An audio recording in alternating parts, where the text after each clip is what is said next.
Hungary calls them border hunters, 3,000 new recruits armed with pistols and pepper spray who will patrol the frontiers alongside the police and army. The country's Prime Minister attended their graduation ceremony Tuesday and said Hungary is under siege. Migration is the Trojan wooden horse of terrorism. The people that come to us do not want to live according to our culture and customs, but according to their own European standards of living. Human rights groups say conflating migration with terrorism is simply wrong. This is exactly what many refugees, asylum seekers are fleeing from, is violence and insecurity. Under the legislation, Hungary will detain all asylum seekers in what it terms shelters, pending the outcome of their applications. The United Nations says that means all refugees, including children, will be housed in containers surrounded by razor wire fences. In addition, police will be allowed to detain migrants anywhere in the country who have crossed illegally and summarily expel them back across the border.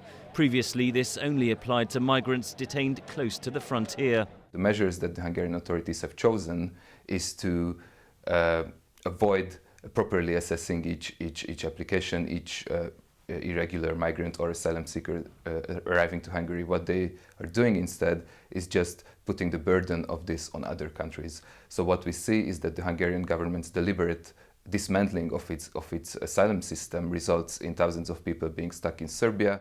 Hundreds of stranded migrants in Serbia live in abandoned buildings or even forest camps. Many say they have suffered violence at the hands of Hungarian police. Everywhere, for us, everywhere it is difficult because here we are homeless, we are innocent, and my friend told us that on Hungary border they bite and they beat us, and by dogs they bite us. That's why I don't try. Hungarian authorities deny using excessive force, but aid groups say they have documented several cases of violence. We want that the European leaders put this issue of abuse that's happening inside of European borders by the Hungarian border police high up on the agenda. Hungary says it is simply securing the external border of the European Union. The government claims to have the support of the Hungarian people and says there is a change of mood in Europe over migration following the election of Donald Trump as US President. Henry Ridgwell for VOA News, London.